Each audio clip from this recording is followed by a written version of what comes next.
So, I am beyond upset with myself right now. Last night I was doing a bit of editing and managed to delete all of the videos that I got from the season opener ride. 2 hours of footage gone. 12 hours of editing out the window. How many clips I think I could have gotten out of that? I don't even want to think about it. But all of that's gone. All of it's wiped. But I mean, there's nothing we can do about it now, so there's no point in me sitting here, you know, sulking about it. So, in other news, you may notice something different.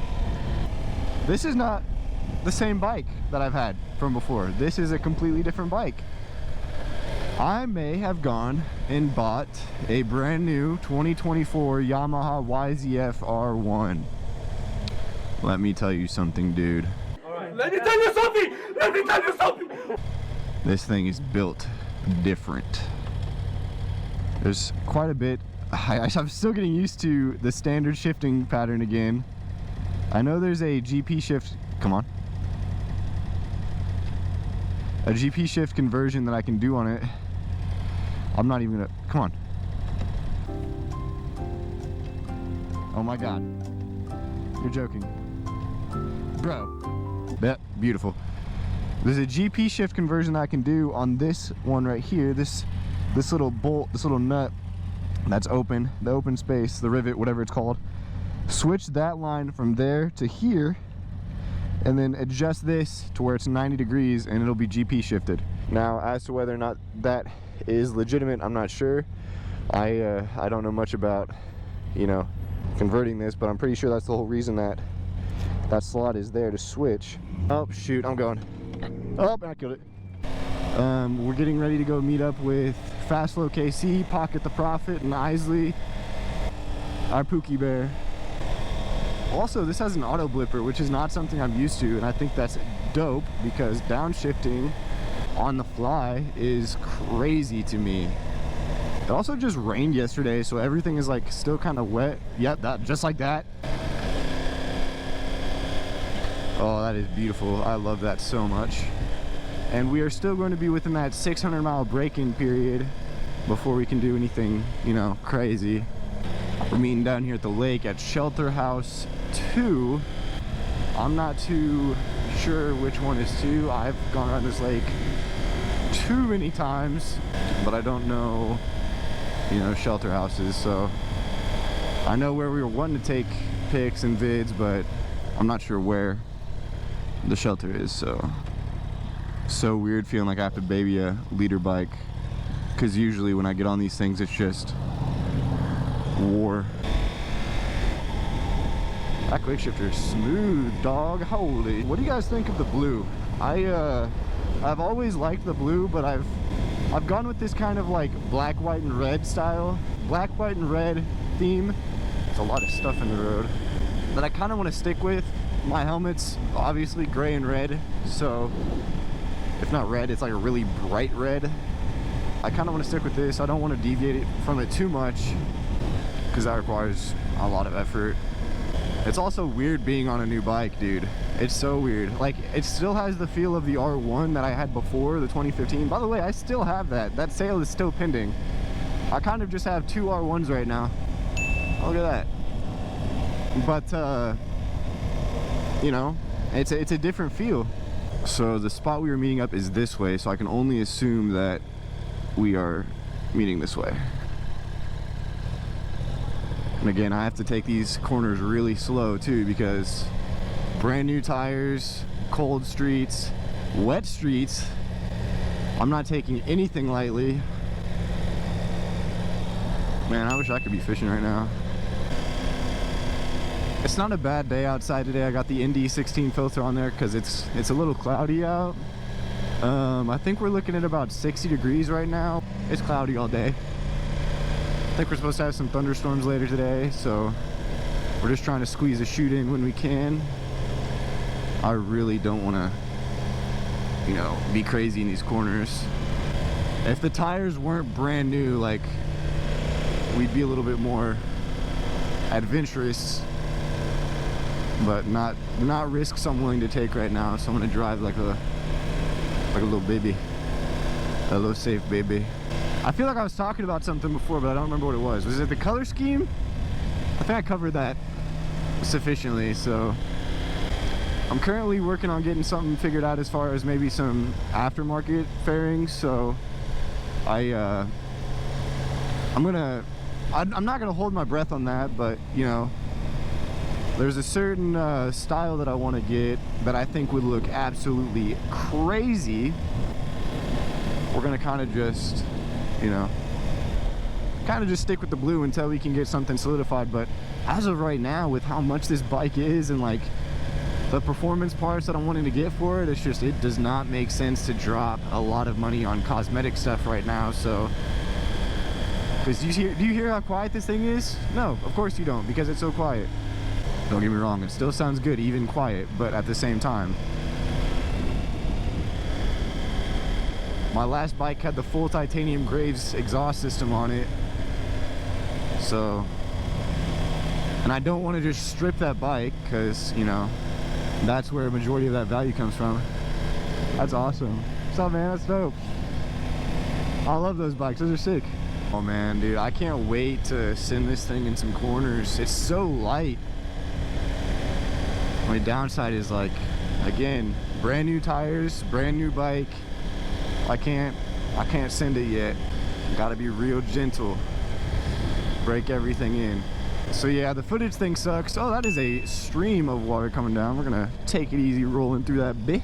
But yeah, the footage thing really sucks. I was really looking forward to posting that. I got a lot of cool footage with Fast Flow and Mullet Moto, and I think those clips with Mullet Moto would have been good to, you know, kind of introduce him to the people that watch this stuff, which granted isn't really a lot, but you know, he's going to be in a lot of the videos soon, and if we can give him that, you know, kind of space to get people used to him, I think that'd be dope. I wonder if this is shelter 2. Okay, well, am I the first one here? Yeah, we have 19 on the dash right now, dude.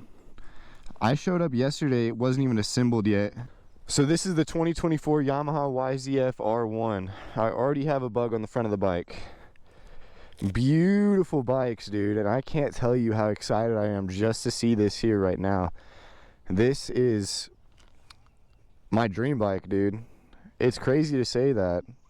I never thought I'd be sitting here, you know, filming a video seriously talking about, you know, a bike that I've been wanting to get since I was like 14 years old. Granted, it was a different generation back then, and you know, it didn't look like this, but it's crazy, man. There's not much different from, you know, the last bike I owned. Granted, we're sitting at about the same horsepower that we were making flashed and tuned on the last one. Here, stock, we have a lot to work with. There's a lot of potential here. I'm actually going to turn this off before I you know, kill the batteries, because the batteries on these things are super fragile. I learned that the hard way last week on the 2015. Man, just look at how aggressive that front end looks, man. It's something different. It is something different for sure. Another thing, it's going to be super nice to have a bike that has fairings that fit. NT Fairings decided to pretty much just screw me on the whole, you know, messaging back and forth thing, talking about, you know, potentially getting a pair of new fairings for the fairings that they scratched up, the paint chips, all that, sent over to me. Fairings didn't even fit. Tried talking to them about it. Talked to me for like a solid week about trying to get something figured out, and when we started to finally get it out, all of a sudden the email didn't exist anymore. I found the dude on Instagram, and when I told him my name, he just stopped replying. He read all my stuff and stopped replying. So hopefully we're gonna see some better partnerships here in the future with better, you know, fairing companies. We have a few things in the works, so we'll see what happens. It's just dope to be out here right now, you know, speaking to a camera. This is literally my dream, dude. Moto vlogging, talking about awesome bikes, now owning one of the best bikes that I think I've ever seen. Let me take a look at where our friends are here.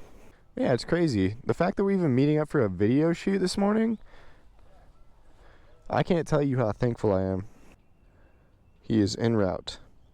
Don't get me wrong, all of them are going to be late, except for maybe Isley, but our buddy Pocket has like almost an hour drive to get up here, and Fast Flow is always late to our events. So, but yeah, it's like I was saying, man, being able to come out here and, you know, talk about this stuff and record and come to these, you know, shoots, these video shoots, these photography shoots, it's something different, man. It's a different type of feeling. It's like I said, it's something that I've been wanting to do since I was a little kid. Watching all these YouTubers growing up, trying to, you know, replicate only a fraction of the stuff that I see online on my dirt bike when I was a kid. And now here we are, sitting in a roundabout talking to a GoPro about my brand new 2024 R1. Damn, man. I'm just so thankful that I have the ability to be doing this right now. It's crazy. Just makes you think and reflect. And that doesn't go without saying that I owe a huge amount of thanks to the people that have helped me get here, as far as, you know, just getting content out over the last couple of months. The amount of traction that I think we've achieved over the last month is ridiculous. We tripled the amount of followers that we have on Instagram. We went from 1,200 last weekend, and we are sitting at 4,600 right now. It's crazy, man. Granted, our YouTube count still kind of sucks, but that just takes time, you know? That is what it is. I feel like YouTube is such a hard platform to grow. That's okay. Like, I think a lot of the time people just slip up on the whole purpose of being on YouTube in the first place. They're like, well, we just got to push content out. We just got to push content out. It's quantity over quality for them. And it's like, well, you don't even enjoy the process, dude. If you don't enjoy the process of making videos in your free time, you're going to fall flat. You're going to get burnt out. You're not going to want to do this stuff anymore, man. It's a dangerous process coming into this, thinking you're going to just, you know, get, I don't know, internet famous because you can throw out videos like a crazy person. Don't get me wrong, throwing out videos, if you throw them out enough, it'll be fine. Like, you'll probably grow, yeah. But if you don't enjoy the process will screw you, man. The process will screw you. What is that? Get up. I'm a little worried. This thing isn't ceramic coated, I don't think. And I don't know how to detail it without, you know, scratching the paint and all that. So I'm going to kind of hold off for now on getting that figured out until I can watch, you know, a few videos or get with some detailers and see what they think on how to get this thing cleaned up, because obviously we're going to have a little bit of work to do after this. The biggest advice I can give to anyone is just enjoy the process. Enjoy the editing process, enjoy the filming process, because, I mean, that is what you'll be doing 99% of the time that you're not out getting content like this, that you're not out recording. So kind of a list of things that I'm looking at getting right now. I'm not saying all of this stuff is necessary, but it's just stuff that I'm wanting to get. ASV shorty levers, I had them on my old bike. I don't mind these, but at the same time, I also like using 2 fingers, like just to, you know, pull them in. It's like I said, I came up on dirt bikes, so. Oh, his bike sounds so fucking good, dude. So yeah, ASV shorty levers are going to be a big thing, which I'm pretty sure I could just pull off the old bike. We're going to need to get a new exhaust system because this thing is way too quiet. I'm not sure who we're going to go with, but it'll probably be a split between Graves and Acura. Fender eliminator is probably going to be the first thing that we buy because this thing is clunky and gross. Block off plates, because these are block off mirrors, because these aren't, I'm not a big fan. I've seen some where it's just this piece without the mirror and they have the LED indicators in there. As far as protection, I think there are some engine covers I can get for this by GB Racing. I've seen a few of them online, but I also have some on my old bike, so I saw them on there. Might as well see if I could throw them on here too. Fangs will probably be a big thing too. GB Racing engine covers, that's going to be huge just in case I go down. I want to make sure that that thing's protected.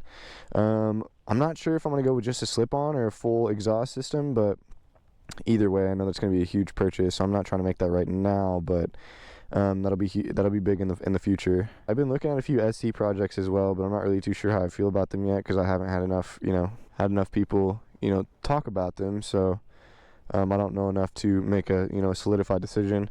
Fender eliminator is going to be a big thing right now because this thing is huge and chunky. just to get that thing very, very chunky. So I need to get that thing pulled off, maybe get a, you know, something a little bit smaller. I've seen somewhere it'll just like be just this much right here. That'd be nice. New tires are going to be a big thing right now because from what I've heard, these Bridgestone tires are just not good. The stock tires are not good. I was rocking Pirelli Diablo Rosso 3s on the old bike. I'd like to get them on this one as well. It's like I was talking earlier, the conversion from standard to GP is going to be huge, but apparently that's pretty simple because all you got to do is adjust this from here to here and then switch this or adjust it to make sure that this is at a 90-degree angle. Then we're GP converted, so that'll be a good one. I'd like to get rear sets, different rear sets, because the last ones I had set up a little bit higher. It was more for track racing than, you know, just casual riding. It feels fine right now, but at the same time, like, because I'm so used to that style of riding, I don't know, man, it felt better. It felt after I got used to it, it was a better feeling than just riding like this. So maybe new grips, I don't know. I don't mind how these feel, but after feeling like the Dominoes, and this is a very last low priority type thing. New mirrors. I want to get these replaced. They're fine. I like the stock mirrors on them, but at the same time, they have like mirrors or plates that you can get that fit inside of here that have the LEDs for your turn signals, so that'll probably be a big thing that I end up getting. So yeah, just a few minor things. I need to take this thing off. Oh my god. So went to the first spot, got some shots, met up with a few boys here, Joshua with the camera, Isley, and T Revy, who's now hiding behind his car over there. Pocket the Prophet is over there in the woods. He's waving. Got Fast Flow KC behind a camera today. That's new. Got some pretty cool shots in the woods on a bridge. Heading to the next spot. I'm not quite sure where it is, but we're gonna go there now. I'm rolling around, try to get as many. Oh my gosh! Just rolling through the dirt. Into the woods to Grandma's house. There he is. Oh my god.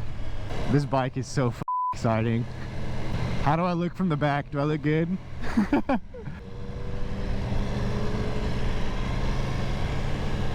Into the woods to Grandma's house.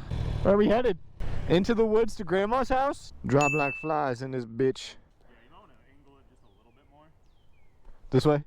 Or more centered, do you think? Angle the tire? Or oh my gosh, it's so dirty already. The best way to clean it, bro, go to Walmart, get like a $20 foam cannon. Okay. Fill it up with soap. Don't rinse it first. Spray it with the foam cannon first. I was gonna say, because this will have to be my last shot, then I gotta bounce the out of here. See you tomorrow. Bye bye, buddy. Yes, sir. Love you. Take it easy. Ride safe. I love you.